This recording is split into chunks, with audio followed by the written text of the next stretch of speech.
Arms लेके kidnap करने के लिए आ गए, तो उन्होंने वहाँ पे फायरिंग की जिससे मेरी कमर में गोली लगी और मैं स्पाइनल कॉर्ड इंजरी में मुब्तला हुआ और इसके साथ साथ मेरे कुछ वाइटल आर्गन्स भी टच हुए। हिम्मत मर्दा मदद खुदा, ये मुहावरा हमारी ज़िंदगी का एक हिस्सा बन चुका है, लेकिन इस मुहावरे तक पहुंचने के लिए कड़ी मेहनत करनी पड़ती है।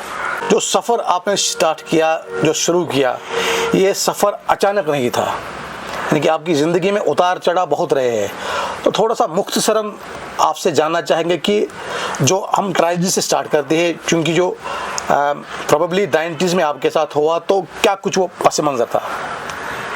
1997 में मैं कॉलेज में पढ़ता था, तो मैं लगभग बीएससी फाइनल ईयर कंप्लीट कर चुका था। तो इसी में हमारे घर में एक थोड़ी बहुत परेशानी आ गई कि मेरे जो चाचा जान थे वो काफ़ी बीमार थे और मैं उनके घर गया था, और जो मेरा भाई चचेरा भाई वहाँ पे था वो नेशनल कॉन्फ्रेंस के ब्लॉक प्रेसिडेंट थे, और उनको रात के वक्त कुछ लोग आर्म्स लेके किडनैप करने के लिए आ गए, तो उन्होंने वहाँ पे फायरिंग की जिससे मेरी कमर में गोली लगी और मैं स्पाइनल कॉर्ड इंजरी में मुब्तला हुआ और इसके साथ साथ मेरे कुछ वाइटल आर्गन्स भी टच हुए, जिनकी वजह से मुझे डॉक्टर ने कहा कि अभी आप नहीं चल पाओगे और आपको ज़िंदगी भर व्हीलचेयर पे रहना पड़ेगा। उसके बाद ये सिर्फ इतना ही नहीं था कि स्पाइनल कॉर्ड इंजरी हुई, बल्कि मुझे 1 साल अस्पतालों में रहना पड़ा, बहुत सारी सर्जरीज हुई, और उसके बाद मतलब इतना दर्द था कि मैं सह नहीं पाता था। मुझे यकीन नहीं था कि मैं ज़िंदगी में कभी और 10 साल या 5 साल क्या 5 महीने जीऊँगा, बल्कि डॉक्टर्स ने मेरी मदर को कहा था कि आप मान लीजिए कि 2-3 महीने इसका सर्वाइवल है और इसके बाद ये इस दुनिया में नहीं रहेगा।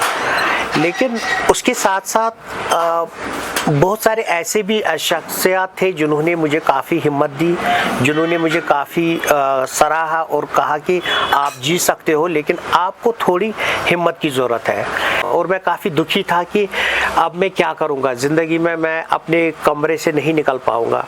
लेकिन कुछ अरसा बाद जब मुझे थोड़ा सा लगा कि डॉक्टर ने बताया कि कुछ आप टेबल वर्क करो, टेबल पे कुछ करो, तो मैंने थोड़ा लिखना स्टार्ट किया और मैंने अपने हालात के बारे में लिखना स्टार्ट किया। कभी कभी मैंने एडमिनिस्ट्रेशन को चिट्ठियाँ लिखनी स्टार्ट की क्योंकि मुझे अब रियलाइज़ हो चुका था कि डिसेबिलिटी क्या होती है, जिस्मानी माजूरियत में क्या क्या चैलेंजेस आते हैं, क्या क्या दुश्वारियाँ हैं। तो मैंने वो चीज़ें हाईलाइट करनी स्टार्ट की।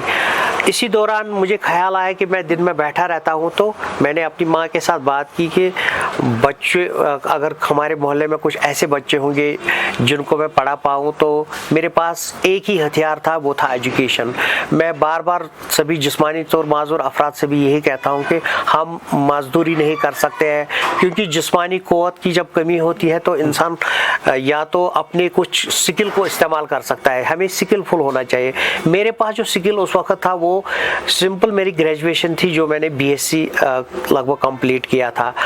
तो उसके बाद मैंने बच्चों को पढ़ाना स्टार्ट किया, और एक वक्त ऐसा आया कि मेरे पास दिन में टाइम ही नहीं होता था, मैं फ्री ट्यूशन्स करता था बच्चों के साथ। और उसके बाद मुझे ये रियलाइज़ हुआ कि अगर सभी बच्चे फ्री ट्यूशन पढ़ने आते हैं तो एक जिस्मानी तौर माजूर बच्चे क्यों नहीं आते, आखिर वो है कहाँ।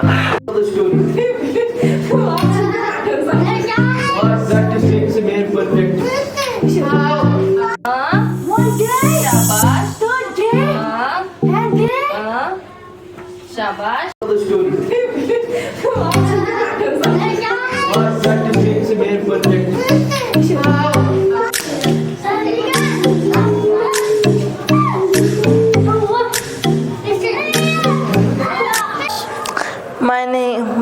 My name is Zainab.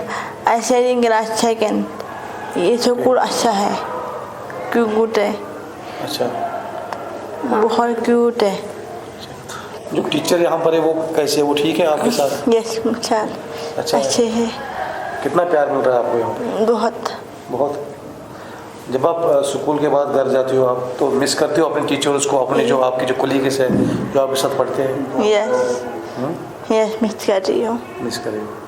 पढ़ाई किस तरह की यहाँ पर? अच्छी है। आपको मज़ा आता है दिन भर? खेल वगैरह आप खेलती हैं यहाँ पर, कुछ स्पोर्ट्स वगैरह? Yes sir. अच्छा है। आप लग रहा है कि आप खुश हो ना? Yes sir. मज़ा आता है पढ़ाने में? Yes sir. अच्छा आता है? Yes sir. चलो शुक्रिया।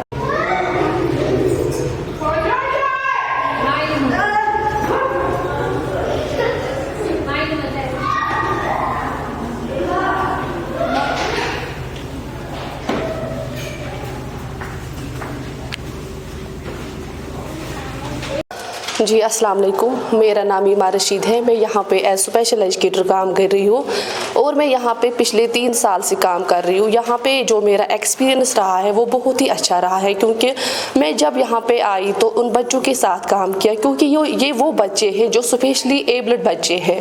उनको उनके साथ काम करने के लिए पेशेंस की ज़रूरत होती है, उनको प्यार मोहब्बत की ज़रूरत होती है, और ये बच्चे वो सब कुछ कर पाते हैं जो बाकी बच्चे कर पाते हैं। अच्छा ये बताएंगे कि स्पेशल एबल बच्चे हैं तो इनके लिए क्या कुछ खास रहता है आपका टीचिंग स्किल्स के हवाले से अगर हम बात करें?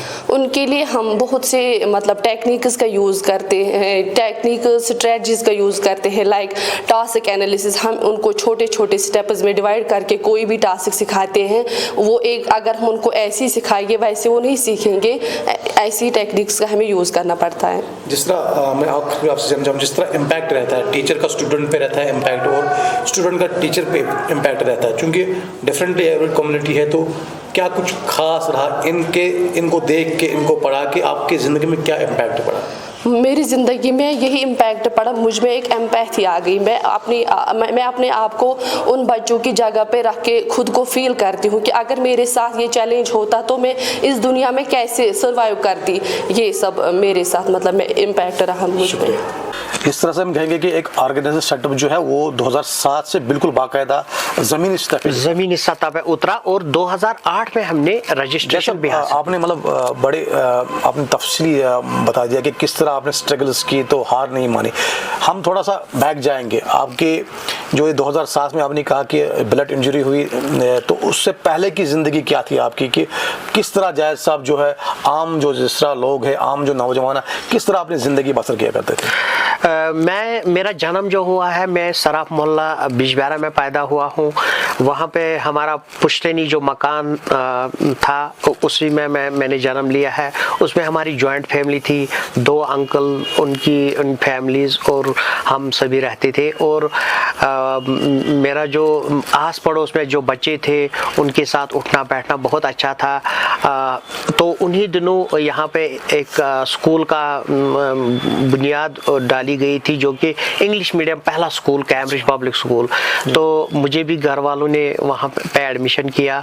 मैं कैम्ब्रिज स्कूल में 1982 तक मैंने पढ़ा है, और वहाँ मैंने 8th तक अपनी तालीम हासिल की। मुझे याद है कि जो हमारा बचपन था वो काफ़ी बहुत अच्छा था, रौनक भरा था। क्या स्पोर्ट्स वगैरह? मेरा उस वक्त स्पोर्ट्स का बिल्कुल भी इंटरेस्ट नहीं था, बल्कि मुझे आज भी याद है कि मैं ज़्यादातर मतलब उस वक्त भी समाजी कामों के साथ ही जुड़ा था। मुझे पसंद था कि एक किसी मतलब मैं घर में सब कुछ काम खुद करता था। एवन मेरी मदर मुझे कभी कभी मैं उसके साथ किचन में रहता था, उसके काम साथ साथ करता था, उसकी हेल्प करता था। और मुझे बिल्कुल भी इंटरेस्ट स्पोर्ट्स के साथ ज़्यादा नहीं था, लेकिन सोशल वर्क के साथ मैं बिल्कुल जुड़ा था। और मुझे बहुत पसंद आता था कि अगर किसी को कुछ काम हो, बाजार जाना हो, किसी के लिए कुछ लाना हो, तो वो चीज़ें मैं करता था। ये जो सफ़र आपका सोशल, आपने कहा कि सोशल वर्क से पहले से ही था, जो जब आप बिल्कुल मतलब स्पेशली एबल्ड नहीं थे उस टाइम भी आपने सोशल ये रखा था कि मुझे लोगों की मदद करनी है, मुझे लोगों की फलाह के लिए काम करना। तो इस सफ़र ने आपको जो हमने देखा कि जहाँ से आपने स्टार्ट किया बहुत सारी कठिनाइयों का सामना आपने ज़रूर करना पड़ा, लेकिन जो पद्मश्री तक सफ़र रहा है आपका, 2000 शायद मुझे याद है कि 2020 में आपको पद्मश्री अवार्ड से नवाजा गया। तो आपको क्या लग रहा है कि जो पद्मश्री अवार्ड आपको मिला कि उससे आपका बोझ बढ़ा कि नहीं, कि आपको अप्रिसिएशन मिली, कि आपको लगा कि नहीं मैंने जो अभी तक जो काम किया है उसको मुझे परखा गया, न कि जम्मू कश्मीर में बल्कि कौमी सतह पर भी? बेसिकली मुझे ये लग रहा है कि जब इंसान कोई अच्छा काम करता है दुनिया में तो उसकी अप्रिसिएशन ज़रूर मिलती है, लेकिन हर कोई काम जो हम करते हैं उसका एक गोल रहता है। एक साल में या 2 साल में कोई गोल अचीव नहीं हो जाता है।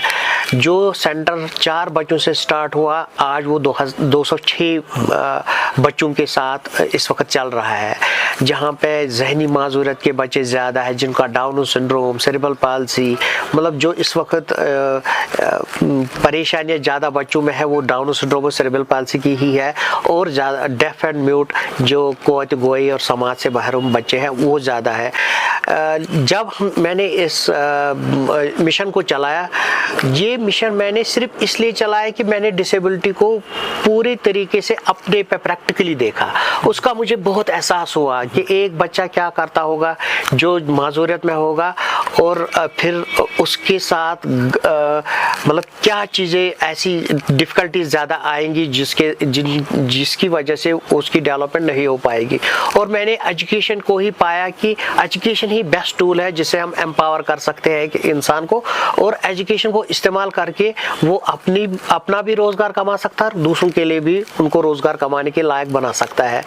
जब ये मिशन 2008 में मैंने स्टार्ट किया, मतलब as a registered school Zeba Aba institute, wheelchair पे भीख मांगी है, 10-10 रुपए जमा किए हैं, और हमने एक बिल्डिंग बनाई, उसको एक रिकॉग्निशन दी। हमने माजूर बच्चों को कभी ये रुकावट हायल नहीं होने दी कि आपके पास कापी नहीं है, पेन नहीं है, कोई भी चीज़ हमने उसमें कमी नहीं रखी। शाबाश। शाबाश।